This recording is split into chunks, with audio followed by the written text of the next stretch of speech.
کہ ماں خود بھی جوان ہوتی ہے، ابھی جوانی کی عمر میں جب بچہ پیدا ہو جاتا ہے تو ساری خواہشات قربان کر دیتی ہے۔ ابھی بچہ پیدا ہونے سے پہلے 9 مہینے تک تو وہ بھی پارکوں میں پھرتی تھی، وہ بھی شاپنگ مال میں جاتی تھی، اور وہ بھی طرح طرح کے جوڑے پہننے کی خواہش کرتی تھی، اور ہر طرح کی نعمت ماں باپ سے فرمائش کر کے لیتی تھی۔ مگر اب جب بچہ پیدا ہو گیا تو اس کے ہوش ہی ختم ہو گئے، اس کے شوق ہی ختم ہو گئے۔ ساری رات وہ جاگ رہی ہے بچے کے ساتھ، اسے لٹا رہی ہے، اٹھا رہی ہے، فیڈ کروا رہی ہے، چینج کروا رہی ہے، اب سب کچھ ختم ہو گیا، قربانی تو یہاں سے شروع ہو گئی اس کی۔ تو جس نے دیانتداری سے یہ قربانیاں دیں اور ایک بچے کو اچھا نیک انسان بنا کے معاشرے کو دیا، اللہ نے فرمایا کہ تیری محنت کو میں نے رائیگاں نہیں کیا۔ جب تو ماں بنی اور تو نے میرے لیے میرے بندے کی پرورش کی تو دیکھ تیرا مقام کیا ہے۔ اب اس بچے کی جنت کو تیرے ساتھ مشروط کر دیا، تیرا مقام یہ ہوا کہ جب یہ تجھے راضی کرے گا تو میں اسے جنت دوں گا، ورنہ جنت نہیں دوں گا۔ تو آج کی ماں نے کتنا سوکھا، کتنا آسان سمجھ لیا، چینی دم کر دیو، روٹی دم کر دیو، پانی دم کر دیو، بچہ نیک ہو جائے، کمال ہوگی۔ بچے ایسے نیک نہیں ہوتے، نہیں ہوں گے، نیک ہوتے بھی نہیں اور نہیں ہوں گے۔ اپنے آپ کو دھوکہ مت دیں، اپنی ذمہ داریوں کو پہچانیں۔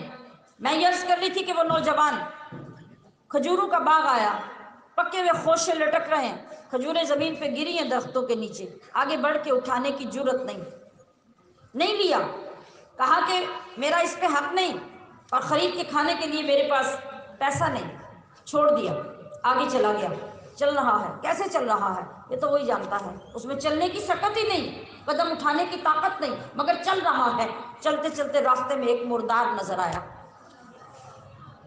مردار نظر آیا، آگے بڑھا، اس کا کچھ حصہ اٹھایا کہ شریعت میں جائز ہے کہ جب جان بچانے تک نوبت آ جائے تو اس کو کاٹ کر پکا لو، بھون لو اور کھا لو اور جان بچا لو، جتنے سے جان بچتی ہے اتنی اجازت ہے۔ اٹھایا، خیال آیا کہ یہ تو فتویٰ ہے، یہ تقویٰ تو نہیں ہے، اور میں سید ہوں تو میں فتوے پہ عمل کروں گا تو امت کس پہ عمل کرے گی؟ مجھے تقوی پہ عمل کرنا ہے۔ اٹھا کے پھینک دیا مردار کو، نہیں لیا اور پھر آگے چل پڑا، پھر آگے چل پڑا۔ ریاضت کے دن ہیں، عبادت کے دن ہیں، اور ادھر آزمائش پہ آزمائش اللہ ڈال رہا ہے، پاس ہونا کوئی اتنا آسان تو نہیں ہے نا۔ یہ ریاضت چل رہی ہے نا، تو اللہ آزما رہا ہے کہ میں دیکھوں کہ تیری جوانی کے اندر زور کتنا ہے، میری اطاعت کتنی ہے، میرا ڈر کتنا ہے، تم مارکس کتنے لیتا ہے پاس ہونے کے لیے۔ مردار کو بھی پھینک دیا، کھجوروں کے باغ سے بھی کچھ نہیں لیا، چل رہا ہے، چل رہا ہے، چل رہا ہے، اور چلتے چلتے آگے جا کے جب دیکھا کہ ساتھ جو نہر بہہ رہی ہے، اس نہر کے اندر ایک تازہ خوبصورت پکا ہوا سرخ رنگ کا سیب پانی کے بہاؤ کے اوپر بہہ رہا ہے۔ کھڑا ہوا، دیکھا، سوچا، کہا اب یہ تو کسی کی ملکیت میں نہیں ہے نا، نہ تو یہ کسی کے باغ میں ہے، نہ کسی کے درخت سے لگا ہوا ہے، یہ تو کہیں سے ٹوٹ کے گر پڑا اور پانی سے نہ جانے کہاں سے بہتا ہوا پانی کے اوپر اوپر سے آ رہا ہے، تو اسے تو میں کھا سکتا ہوں۔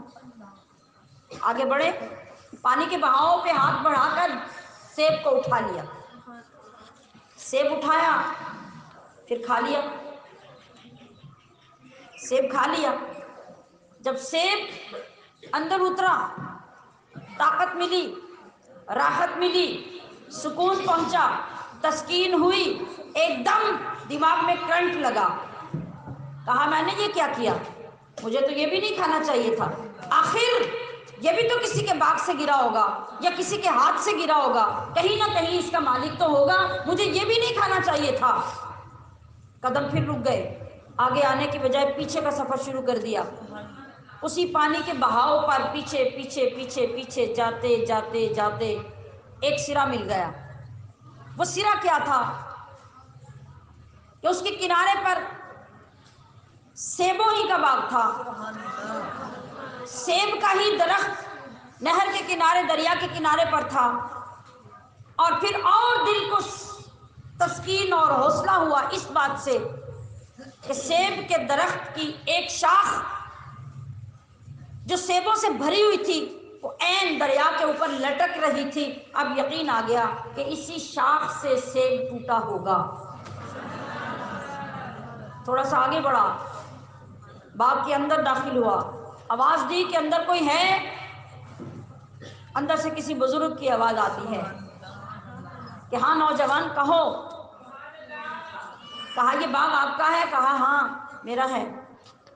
تو کہا میں پھر آپ سے معافی مانگنے آیا ہوں. معافی کس بات کی؟ کہا اس طرح یہ میرے حالات تھے اور یہ سیب تھا اور اس طرح سے میں نے کھایا، مگر اب مجھے خیال آیا کہ میں نے غلط کیا اور میں نے آپ کا سیب بغیر آپ کی اجازت کے کھا لیا. اب میرے لیے کیا حکم ہے؟ آپ مجھے معاف کر دیں. بس یہ جملہ سننا تھا. تو آگے کوئی بزرگ بابا نہیں تھا، وہ بھی اہل نظر تھا. ایک دفعہ نوجوان کے چہرے کو دیکھا، ایک دفعہ پیروں کو دیکھا، سر سے پیر تک 2-3 مرتبہ دیکھا. کہا اچھا معافی مانگنے آئے ہو تو پھر میری شرطیں پوری کرنی پڑیں گی. اور اب وہ طویل واقعہ میں نے اب وہ نہیں سنانا، میں نے یہ بیس بنانی تھی آپ کو. وہ آپ نے بہت مرتبہ مجھ سے بھی سنا ہوا ہے اور کتابوں میں بھی پڑھا ہوا ہے، لوگوں سے بھی سنا ہوگا، بہت سے مقررین خطباء نے بیان فرمایا ہوگا. یہ تقویٰ ہے اس نوجوان کا. یہاں تک پہنچ کر پہلی سزا کیا ملی؟ 10 سال نوکری کرنی ہے. 10 سال نوکری کرنی ہے. کہاں 10 سال کی نوکری کے بعد مجھے معافی مل جائے گی؟ حکم ہوا 10 سال گزریں گے تو پھر دیکھیں گے، پھر جو شرط لگے گی آپ کو وہ بھی ماننی پڑے گی. عزیزات محترم، بات یہ ہے کہ 10 سال اس نوجوان نے وہاں نوکری کی، اس ایک سیب کو کھانے کی معافی مانگنے کے لیے. یہ نوجوان کون ہے؟ یہ سید زادہ کون ہے؟ اتنی جوانی میں اس کے اندر تقویٰ کہاں سے آ گیا؟ یہ ابو صالح ہیں. یہ ابو صالح ہیں جن کا اصل نام موسیٰ ہے، جن کا لقب جنگی دوست ہے. ابو صالح موسیٰ جنگی دوست ہیں.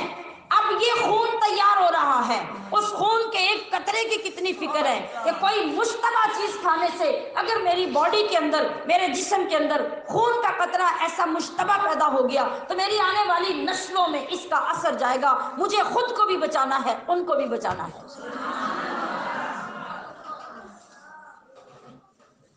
ابو صالح موسیٰ جنگی دوست.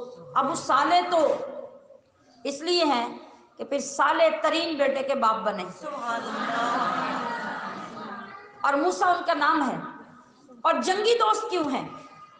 جنگی دوست کے نام سے آپ کیوں مشہور ہوئے؟ وہ ذمہ داری پوری کرتے ہوئے جو آج ہم نہیں کرتے، وہ کام کرتے ہوئے جو آج الا ماشاء اللہ چند علماء ہی کرتے نظر آتے ہیں. تقریریں، بیان، واقعات ہم سارے سناتے ہیں، مگر اللہ تبارک و تعالیٰ نے 2 ڈیوٹیاں محمد مصطفیٰ کی اور آپ کے صدقے سے آپ کی امت کی لگائیں. وہ 2 ڈیوٹیاں کیا ہیں؟ تأمرون بالمعروف وتنہون عن المنکر. آج ہم نیکی کا حکم دیتے ہیں، نماز پڑھو یہ نیکی کا حکم ہے، زکوٰۃ دیا کرو نیکی کا حکم ہے، صدقہ خیرات کیا کرو نیکی کا حکم ہے، درود پاک پڑھا کرو نیکی کا حکم ہے. اب مجھے بتائیے کہ تنہون عن المنکر کی جرأت کتنے علماء میں یا کتنے عوام کے اندر ہے؟ وہ کیا ہے تنہون عن المنکر؟ کہ جتنے دھڑلے سے ثواب بیان کرتے ہو اور نیکیاں بیان کرتے ہو، اتنے دھڑلے سے لوگوں کو برائی سے روکو. آپ صلی اللہ علیہ وسلم نے ارشاد فرمایا کہ ایمان کا اعلیٰ درجہ کیا ہے؟ کہ جب تمہارے سامنے برائی ہو رہی ہو تو ہاتھ سے روک دو. اتنے جرأت والے ایمان والے بن جاؤ، ہاتھ سے روک دو. اور اگر اتنی جرأت نہیں ہے تو اس کا دوسرا درجہ ایمان کا یہ ہے کہ زبان سے روکو. اور اس قابل بھی نہیں تو پھر جہاں برائی ہو رہی ہے وہاں سے اٹھ تو جاؤ، وہ مجلس تو چھوڑ دو، وہ خاندان تو چھوڑ دو، ان لوگوں کی صحبت تو چھوڑ دو، ان سے ملنا تو چھوڑ دو. آج ہمارے ایمان کا معیار کیا ہے؟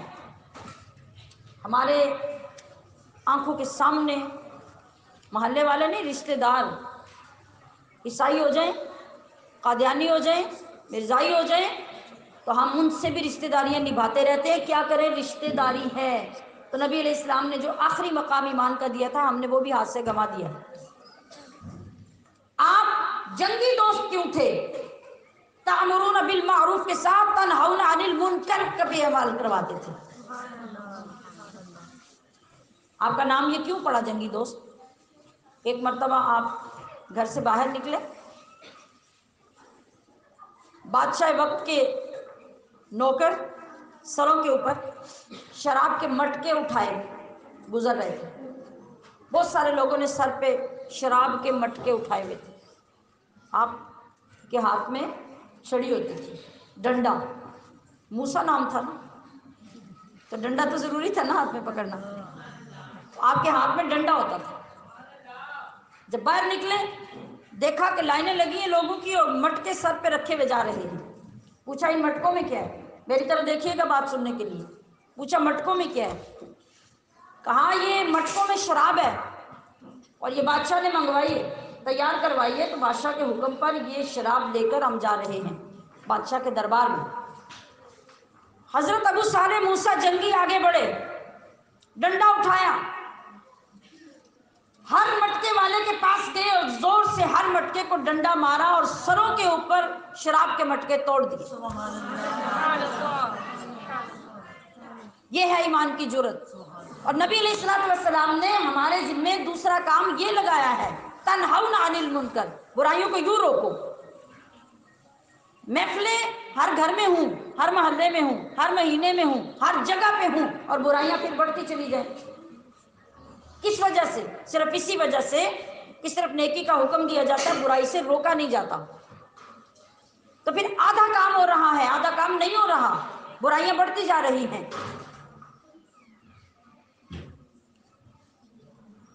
یہ کس کی سیرت کی بات ہونے جا رہی ہے جو اگلی نسل میں اس باپ کے ہاں بچہ پیدا ہونے والا ہے؟ اسی کا نام سید عبد القادر جیلانی ہے. یہ نوجوان باپ ہے سید عبد القادر جیلانی کا، جسے ابو صالح موسیٰ جنگی دوست کہا جا رہا. وہ سب شراب اٹھانے والے بادشاہ کے دربار میں پہنچے. کہا کہ آج یہ واقعہ ہوا ہمارے ساتھ، ہماری ساری شراب گرا دی گئی، گھڑے توڑ دیے گئے. بادشاہ نے کہا کہ اتنی جرت میری عوام میں کس کے اندر ہوئی؟ کہا فلاں فلاں بندہ، اس کا نام موسیٰ ہے، اس نے ایسا کیا. کہا اسے بلایا جائے. پکڑ کے دربار میں حاضر کر دیا گیا. کہا کہ تم نے یہ کام کیا، تمہاری یہ جرت، تم نے ایسا کیوں کیا؟ فرمایا کہ میں محتسب ہوں، یہ میرا منصب ہے، یہ میری ذمہ داری ہے، میں نے اپنے منصب کے مطابق اپنا کام کیا ہے. کہا تم محتسب ہو؟ محتسب پتہ کون ہوتا ہے؟ حساب لینے والا. اچھا کام ہے اس کا بھی حساب لو، برا کام ہے اس کا بھی حساب لو. کہا میں محتسب ہوں. کہا تمہیں کس نے محتسب بنایا؟ بادشاہ تو میں ہوں. آنکھوں میں آنکھیں ڈالی، کہا جس نے تمہیں بادشاہ بنایا اس نے مجھے محتسب بنایا. نعرہ تکبیر، نعرہ رسالت. یہ ہمارے اسلاف ہیں، یہ کردار ہے ایمان کا، یہ کردار ہے مسلمان کا. کہا تمہیں کس نے محتسب بنایا؟ کہا جس نے تمہیں بادشاہ بنایا. بادشاہ کو بات کی سمجھ آ گئی. ایک ایمان والے کی آنکھوں میں جب دیکھا نا تو بات کی سمجھ آ گئی. کرسی پہ بیٹھ گیا. کہا اچھا یہ بتاؤ کہ شراب کو توڑنے، یعنی ان کے مٹکے توڑنے اور محتسب ہونے کے علاوہ بھی تمہارے ذہن میں کوئی بات تھی؟ کسی اور وجہ سے بھی تم نے مٹکے توڑے ہیں؟ کہا ہاں، ایک اور بات یہ تھی کہ میں تمہاری مدد کر سکوں، تمہیں دوزخ سے بچا سکوں، سو میں نے تمہیں دوزخ سے بچا لیا. اے بادشاہ وقت، میرے اندر تمہاری ہمدردی تھی، میں نے یہ کام اس لیے کیا کہ میرے اس کام کی وجہ سے تم دوزخ سے بچ جاؤ. بادشاہ کی آنکھیں کھل گئی، سمجھ آ گئی، بڑا مرعوب ہوا. کہا حضرت پھر آپ میری پیشکش قبول کر لیں میں آپ کو پھر شاہی طور پہ محتسب کا عہدہ دے دیتا ہوں۔ کہا نا، میں تمہارا عہدہ کیوں لوں؟ جس ذات نے مجھے تمہارے بغیر محتسب بنا رکھا ہے میں اسی کی نوکری کروں گا۔ عزیزات محترم، اگر آپ کو تھوڑی سی بات یاد ہو تو آج 4 دن پہلے تک ہمارے اس معاشرے کے اندر بھی ایک بندہ ایسا تھا جو یوں دبی کے اعلان کر کے ہر ایک کو برائی سے روکنے کی جرت رکھتا تھا، مگر آپ نے دیکھا کہ جو بھی حق بات کرتا ہے خود حق کے نعرے لگانے والوں کو بھی وہ پسند نہیں آتا، اس کی مخالفتیں ہوتی ہیں، اس کی برائیاں ہوتی ہیں، مگر جس وقت انسان کے اندر اصل ڈر کس کا؟ اس کے خالق کا بیٹھ جاتا ہے، اس کے مالک کا بیٹھ جاتا ہے، تو ساری دنیا دشمن ہو جائے وہ پرواہ نہیں کرتا، پھر وہ ایک ہی نعرہ لگاتا ہے کہ ہمارے فیصلے ہمارے مرنے کے بعد ہوں گے تو دنیا نے فیصلوں کو دیکھنا۔ اللہ کسی کا محتاج نہیں ہے۔ جب آپ اللہ کے لیے کام کریں گے تو آپ کو لوگوں کی ضرورت نہیں ہوگی، لوگ اللہ خود آپ کو عطا کرتا رہے گا۔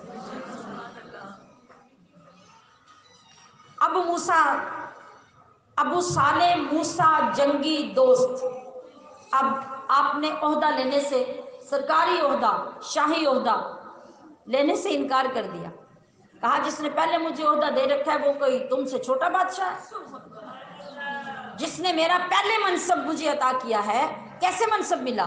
جو شخص صاحب علم ہے، جو شخص صاحب ایمان ہے، جس تک رسول اللہ کی شریعت پہنچی ہے، جس نے آپ کے دین کا علم حاصل کیا ہے، وہ کسی جنگل میں بھی رہتا ہے، کسی غار میں بھی رہتا ہے، تو اس کے اوپر یہ واجب ہے کہ وہ اللہ کے بندوں کے درمیان برائی ختم کرنے کا حکم دے، برائی کو روکنے کے لیے قدم بڑھائے، یہ اس کی ذمہ داری ہے، اور اللہ نے قرآن میں لگا دی۔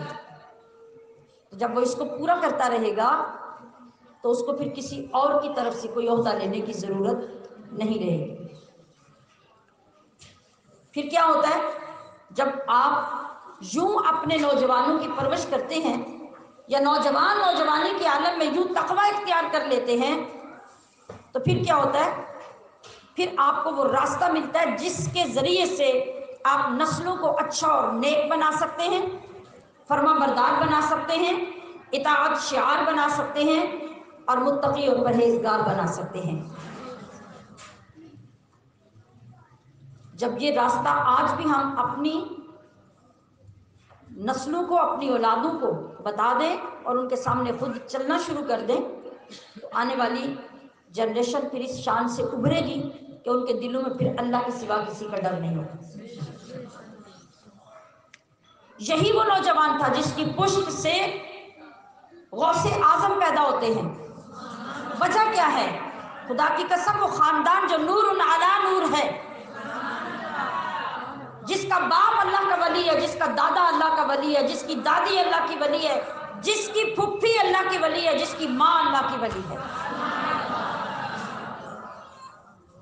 حضرت غوث اعظمی کی پھپھی جان کے بارے میں مشہور کرامت ہے، جن کا نام حضرت ام عائشہ ہے۔